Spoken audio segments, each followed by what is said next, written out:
गणपति दया का सहारा जग में देखे न कोई हमारा।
हमारा रूप ऐसा जैसे कलादार रुपया, और उसका रूप ऐसा जैसे नए सिक्के की फली चमेली। लो वह सामने से आ भी रही है।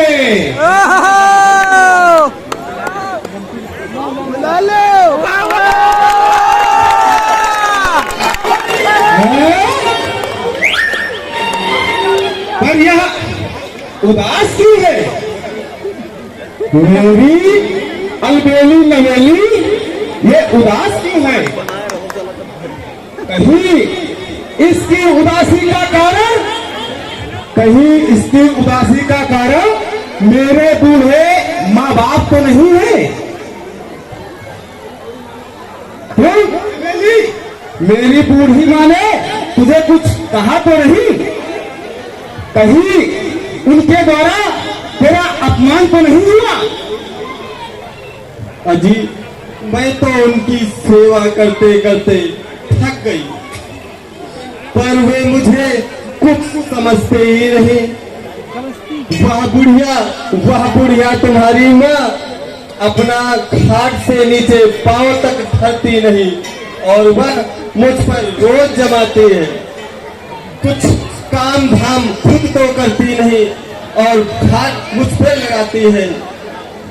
खाट के नीचे पांव तक धरती नहीं, बैठी बैठी मुझ पर रोब जमाती है।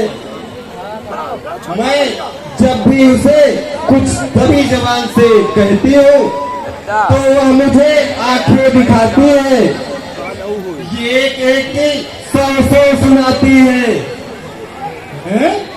और वह मेरा बाप बूढ़ा, उस बूढ़े की तो न पूछो, वह तो मुझे अपनी स्त्री समझता है।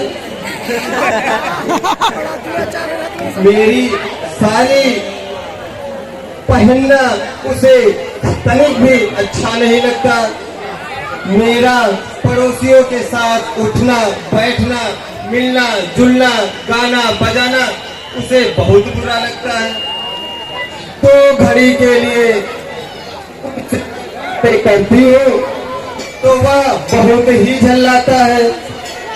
कभी बाजार से कुछ मिठाइयाँ मंगा लेती हूँ, खाने का मन करता है तो वह उसकी आंखों में खरकता है। तुम तो दिन भर बाहर रहते हो, बिना तुम्हारे मेरा इस घर में अब रहा जाता नहीं। एक दिन की हो, 2 दिन की हो, या तो जन्म भर की मुसीबत है। क्या मेरी आबरू खाक में मिलाने के लिए तुमने मुझसे ब्याह किया था? ओहो, इतनी नीचता! इन बूढ़े बुढ़ियों को मैं सबक सिखाता हूँ। ठहरो, मैं इन्हें आज ही ठीक कर देता हूँ। जरा थोड़ा कुछ काम है, निपटा दूं, तुरंत आता हूँ।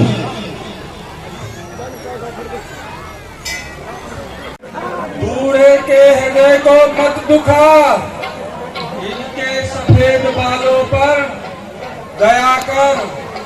हे भगवान, कैसा समय आ गया, बहू ने सास को अपनी दासी समझ लिया। अरे रहने भी दो, घर के बड़े बूढ़े होकर ऐसी बातें करते हो, तुम्हें शर्म नहीं आती? जा मार डाला ले। क्या है? क्या है? क्यों शोर मचा रखा है? क्यों तूफान उठाया है?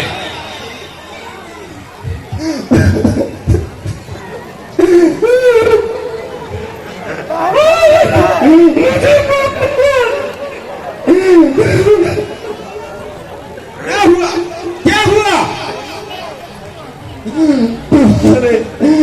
तुम्हारे माँ बाप ने दोनों ने मिलकर मुझे खूब मारा, अपने हाथों की खुजली मुझे अपना नानी बताया। भगवान ऐसे सास ससुर किसी दुश्मन को भी न दे। बड़ा जुल्म है, बड़ा अंधेर है। ससुर और बहू को मारे। तू मत, चमेली, तुम मत रो। तुम रोती हो तो मेरे कलेजे के टुकड़े टुकड़े हो जाते हैं। क्यों जी? क्यों जी? तुम दोनों ने मिलकर इसे सताया है। ने सताया? झूठ है, सर्वथा झूठ है। हमारे मत्थे पर दोष रख के यह ऐसा ही करती है। अपने हाथों से तो हमें पीट ही चुकी है, तेरे हाथों से पिटवाना चाहती है। मुझे धक्का देकर जमीन पर गिराया। इन्होंने जब समझाया तो इन्हें तेवरी बदल कर धमकाया। मैंने हर का तमाम पानी भरा, पर इसने घरों को हाथ तक न लगाया। मैंने कहा था मुहारी दे ले तो ऐसा दंड मचाया कि सारे घर को सिर पर उठाया। और अपने को नहीं जानते, आपने भी तो मुझे पीटा और इस बुढ़े से नहीं पिटाया। झूठ, सब झूठ है। तुम दोनों सच्चे और मेरी चमेली झूठी। ये बात मेरी समझ में नहीं आती।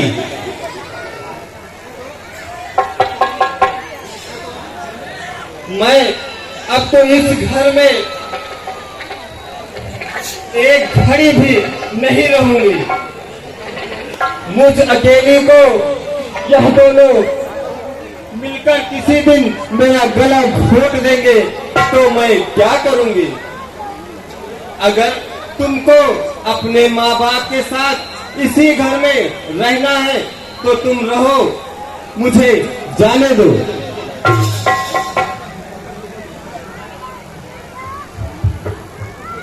अगर मेरे साथ रहना है तो फिर अपने माँ बाप को इस घर से निकाल दो। देखो जी,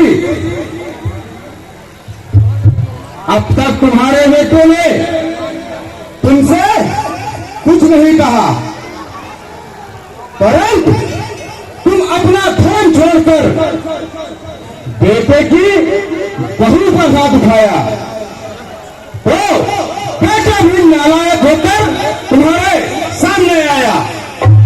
हट जाओ, तुरंत हट जाओ मेरी नजरों के सामने से।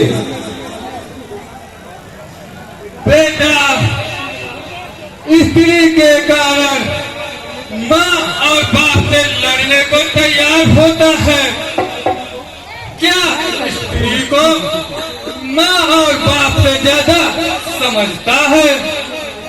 हमने खिलाया, दूध पिलाया, तेरा मल मूत्र उठाया, उसका बदला आज तूने यह चुकाया कि मारने को चढ़ाया, ऐसा दूध लजाया। अरे बुढ़िया, उस दूध में तेरा क्या है? वह तो प्रकट का दिया हुआ दूध है। बेटा, जा श्रवण कुमार के मकान पर जाकर देख, वह सुपुत्र अपनी माता पिता की कैसे सेवा करता है और तू इस तरह लड़ता है? मैं श्रवण जैसा मूर्ख नहीं हूँ। फिर एक दिन जा बिटिया पट्टी पट्टी। तुम्हारी सेवा करते करते इतना बड़ा हो गया, पट्टी जाओ। परंतु आज तक तुम्हारी तरफ से गालियों की मुझ पर बौछार हुई है। बेटा, माता पिता की सेवा करने से वह फल प्राप्त होता है जो अनेक तीर्थ स्थानों में स्नान करने से भी नहीं मिलता।